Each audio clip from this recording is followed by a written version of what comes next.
William Fuller played 13 seasons as one of the top defensive ends in the NFL with the Oilers, the Eagles, and the Chargers. He joins us this week on the Washington Huddle. All right, William, Washington has lost 3 of their last 4 games. They are 4 games behind the Philadelphia Eagles in the NFC East, but they're still in the hunt for the playoffs. But at some point, man, I'm telling you, they got to start winning some of these tough games. And this game against the Saints is definitely going to be a tough one. Absolutely.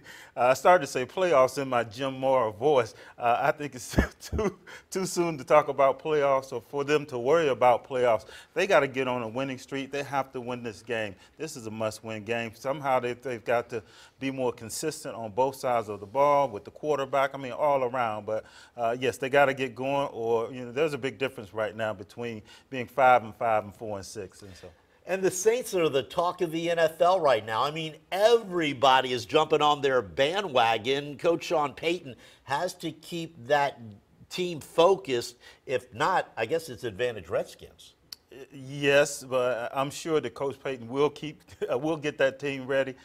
He's a veteran coach, has a Super Bowl ring. He's got great leadership, got a great quarterback there, and their organization is playing extremely well now. They're on a roll, and I think they have their sights set on the playoffs and maybe something larger. So you better believe that he's going to be on those guys. And hey, I mean, he's probably telling them. I know I would if I was the coach, telling them, look, this is the same team that beat the Seahawks 2 weeks ago. So if we don't come out and play our game and give them the respect that they're due, there is a chance that, yes, they can come in and pull an upset. Now, cornerback Josh Norman called the Redskins' loss to the Vikings a fluke game.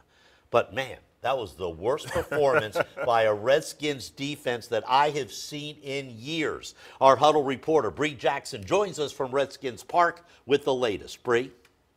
After an upset win against Seattle, the Redskins struggled against Minnesota, and now players say they're prepared to bounce back against the Saints. The Redskins have had a tough schedule for the first half of the season, and now players and coaches hope that works to their benefit as they head into this Sunday's game against the Saints. At Redskins Park, I'm Bree Jackson for the Washington Huddle. Thank you, Bree. William, the Redskins defense was celebrated after their great performance against the Seahawks, as you mentioned. Then they just fell apart at home against the Vikings last week. I mean, how does something like that happen? You're seeing inconsistency with the entire team. I think what you're seeing on defense is inconsistency. You're seeing that at the quarterback position. You're seeing that on offense. How does it happen? I don't know, but somehow they have to find a way to fix it. And that means, if that means working harder, if that means changing up some of the players that play and the reps that they get, I don't know. But somehow they've got to be more consistent on both sides of the ball. And you got to have special teams to make some big plays, some game-changing plays that kind of change the tide and gives you momentum and keeps you in games. They just have not been able to put it all together.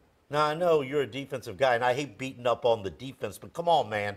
The defense deserves it this week. And in today's NFL, it's the defensive backs that have to start punishing people when they get out there. The Redskins defensive backs were embarrassed in their house by the Vikings. But they all have to somehow come together as a group and say, we got to do better than this.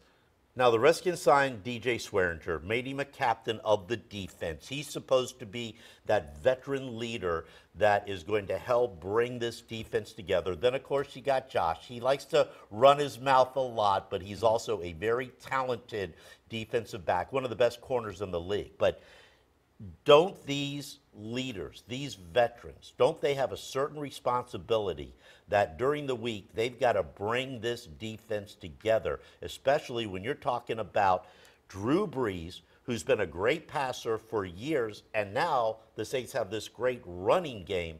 The defense has to step out. How much is leadership involved?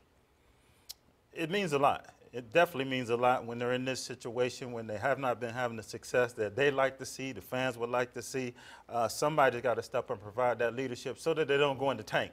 And, I mean, I think it's too early to talk about going in the tank, but that can happen, especially if they're not able to get this win.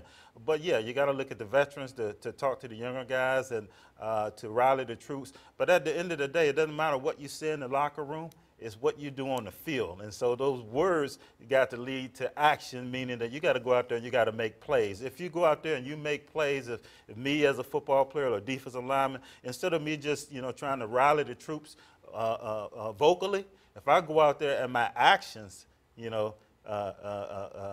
making plays, creating turnovers, sacking the quarterback. I think that's the best way to motivate your team, is to go out there and to make plays. And so that's what we need from Josh, and we need from every player on the Redskins is to make that commitment that somehow we got to go out here and make some plays and turn this tide.